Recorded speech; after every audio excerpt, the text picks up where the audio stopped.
Nyo guys, sobrang mahangin at makulimlim dahil gustong umulan. Kanina lumabas kami ng quarter to 4 o'clock. Grabe yung init. Pero ngayon, ayan. Si Lolo Rick po ay napakain na. Ni Dodong, tapos na.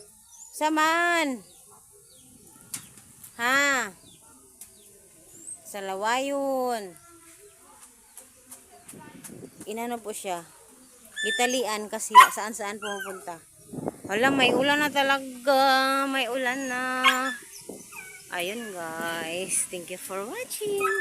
Ayun, nakakatakot. May ulan na talaga. Ayun. Sana uulan kasi sobrang init.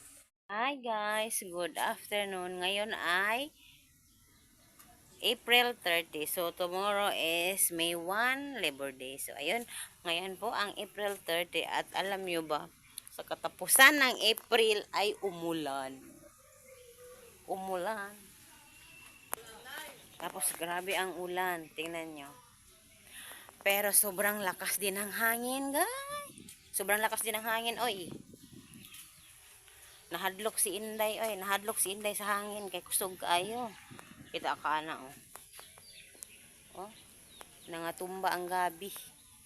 So, super lakas ng hangin. Kita nyo yan, oh. Yan. Oh, medyo may hangin pa, konti. Lakas, sobrang lakas kaya ng hangin, guys. Yung, ano, yung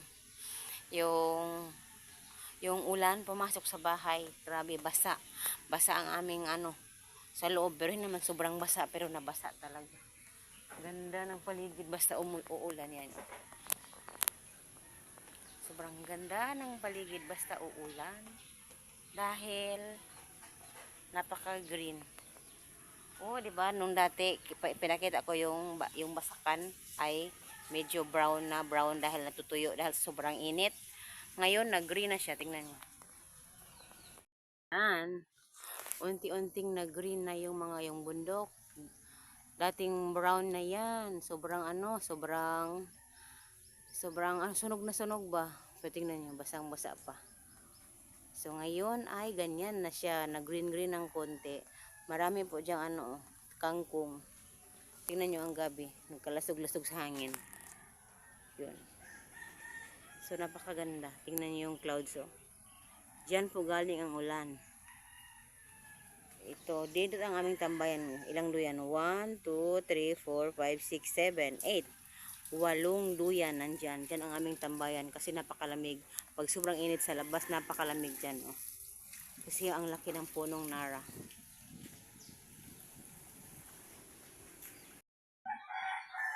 Matagal na ito dito guys. Ayan, matagal na yan dyan sa likod ng aming pugon, ng aming saingan. Hindi ko alam. Ano ba sa Tagalog ng bang sa Tagalog ng dapugan.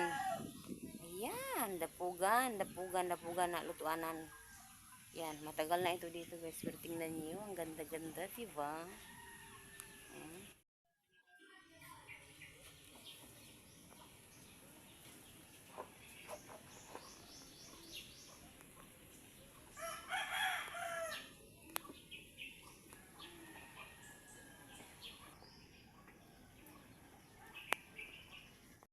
So, hi guys, mayong hapon. Welcome to my vlog and welcome to my life as a kuan ba oh. Ano ba ni oy? Hala bang vlogger nga nagkalang-alang bisag wala kayo kuan hala sulong gid sa pagba-vlog charot. So ayan ang ating isda. Yan ang ating isda guys. Ayan. So anggol ani ay para klaro ka na. Dago kay siya. May dumating kasi kaya pinutol ko ang aking pagbibideo kasi may dumating na gulay bigay ng kapitbahay. So ganyan talaga pag probinsya no. Bigayan ng kahit ano. Kahit anong meron sa kapitbahay, bigay-bigay lang. Bato.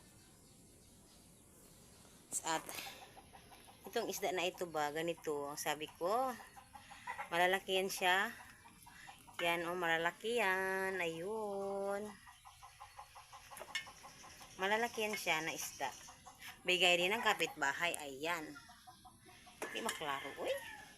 Unsa ba yun na inday? Uy, hindi man maklaro. Ang sa ilalom ana ay akatong mga lawas niya ba? Ang kanyang ang katawan ng isda ang sa lalim ng ano yan. Bigay yan sa akin, so ako ang papalutuin at magbigay lang ako ng luto na. Lagi kaming may blessing. Thank you talaga sa blessing everyday at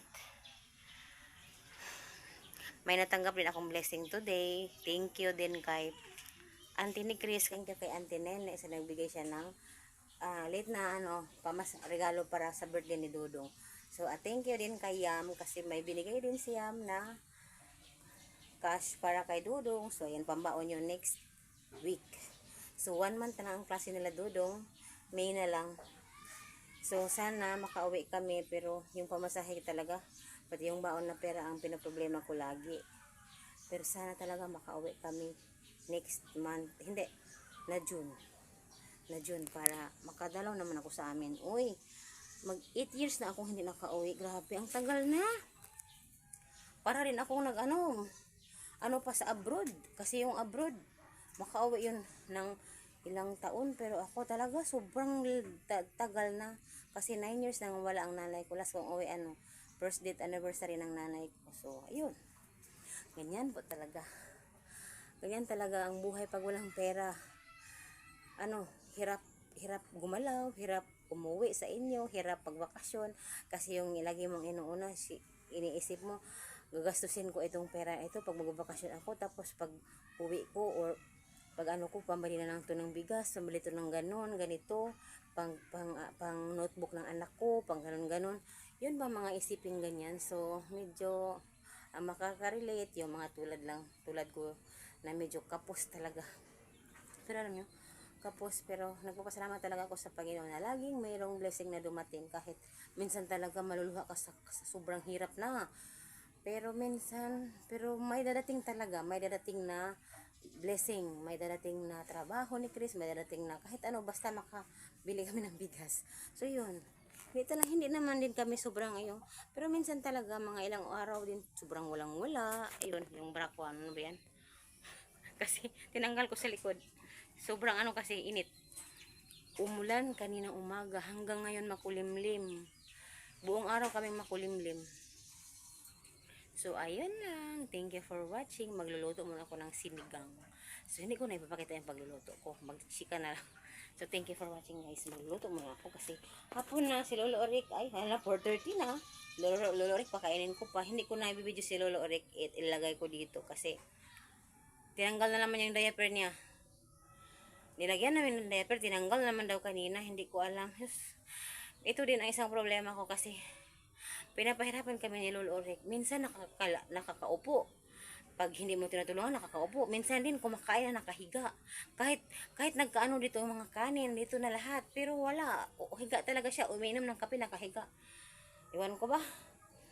Ano ba to? Ulianin? Or may dementia na ba? Kasi minsan nakakalimutan naman yung mga pangalan ng tao. O hindi ko alam. Talaga. Kasi minsan okay man siya. Minsan din isip bata na hindi mo maintindihan kung sinasadya ba o hindi. Pero yun. So yun lang. Thank you for watching. So ayan na ang ating nilulutong sabaw. Ayan. Ang laki ng mga fish. Ayun.